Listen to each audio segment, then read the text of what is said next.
¿Qué tal, compañeros? Mi nombre es Víctor Alejandro Estrada Valdés, de la carrera Ingeniería Mecánica. Ahora les explicaré sobre el ciclo Brayton.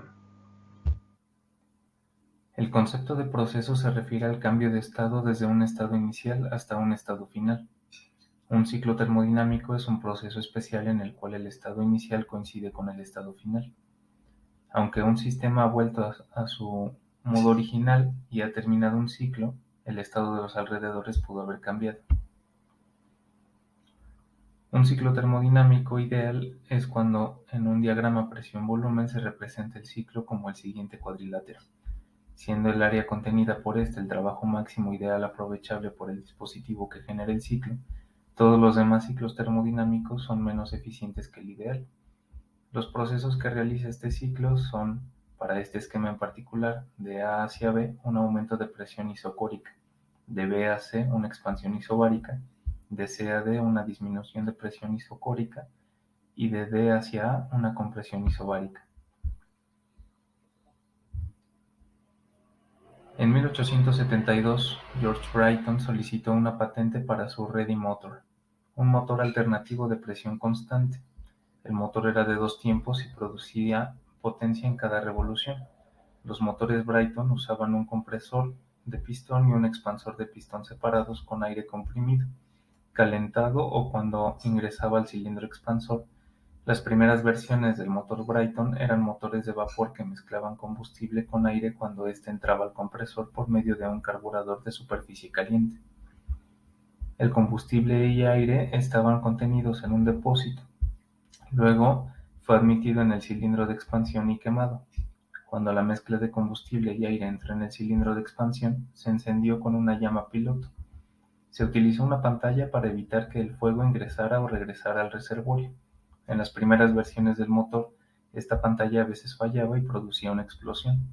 En 1874, Brayton resolvió el problema de la explosión agregando el combustible justo antes del cilindro expansor. El motor ahora usaba combustible más pesado que era el queroseno. Existen dos tipos de motores para este ciclo ideal de potencia de gas, que son el de ciclo abierto, que consiste en el flujo constante de aire a través del ciclo, y el de ciclo cerrado, que manda los gases de salida de la turbina a un recuperador, que es un intercambiador de calor para poder iniciar el ciclo con esos gases enfriados. Los procesos que realiza el ciclo son de cuatro tiempos, y es de 1 a 2 una compresión isentrópica que se da en el compresor, de 2 a 3 la adición de calor isobárica que se da en la cámara de combustión, de 3 a 4 una expansión isentrópica que sucede en la turbina, y de 4 a 1 el rechazo de calor isobárico a la salida de la turbina.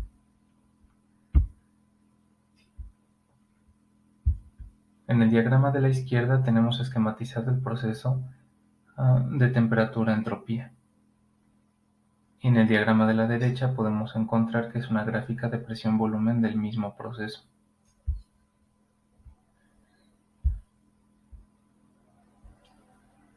Las turbinas de gas se asocian a aplicaciones aeronáuticas como impulsar aviones, mover las hélices de los helicópteros, mover las propelas de los barcos y para mover generadores de plantas termoeléctricas. Accionan bombas para transporte de líquidos y también son utilizadas para accionar compresores para el suministro de gas natural. La relación potencia de las turbinas de gas hace que sean muy eficientes.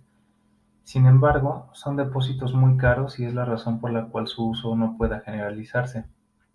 En aviación, la turbina tiene la potencia necesaria para aplicar trabajo de retroceso porque al compartir eje de rotación hace girar el compresor. En aplicaciones aeroderivadas, la turbina solo toma la potencia suficiente de los gases de combustión para accionar el compresor, y el resto de la energía la aprovechan los gases de escape en la tobera para acelerarse y producir impulso. En una turbina industrial para generación eléctrica no existe la tobera de escape porque no interesa acelerar el flujo para producir impulso. En lugar de eso se colocan más etapas de expansión o coronas de Álabes para aprovechar mejor la energía de los gases de escape. La turbina se utiliza tanto para accionar el compresor como para mover un generador eléctrico.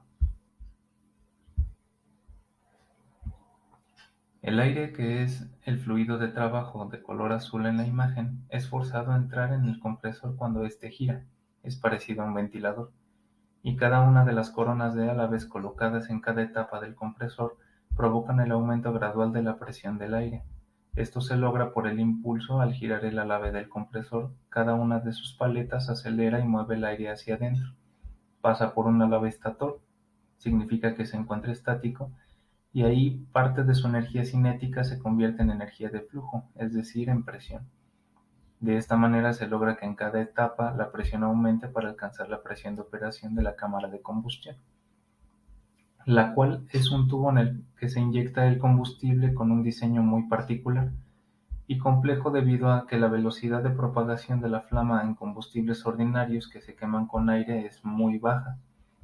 El aire puede circular en este dispositivo a velocidades que rondan los 100 o 200 kilómetros por hora, o con turbinas especiales que logran velocidades supersónicas, por lo que este dispositivo logra mantener la ignición a esas velocidades de flujo con generadores de vórtices que generan planos de recirculación de flujo que mantiene la flama encendida.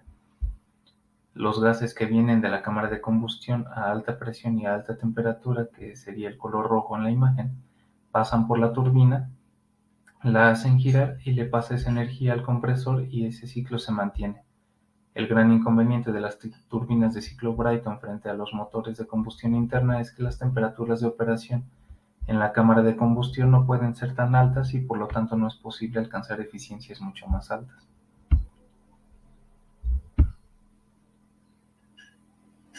Estas son las ecuaciones que se utilizan para el ciclo Brayton. Se necesita una relación de presiones, que es la presión máxima entre la presión mínima, para poder calcular así la eficiencia térmica. Como se realizan compresiones y expansiones isoentrópicas y adiciones y rechazos de calor isobáricos, estas son las fórmulas que se tienen que utilizar. Una turbina de ciclo Brayton es un sistema abierto.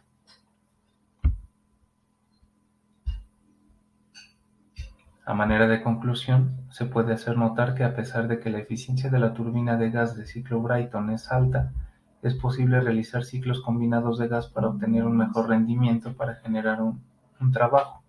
Sin embargo, a pesar de que la idea de agregar más etapas o combinar ciclos parezca una solución de mejora de eficiencia, la realidad es que implementarlo resulta en un gasto mayúsculo y no es rentable para su implementación. Muchas gracias por su atención.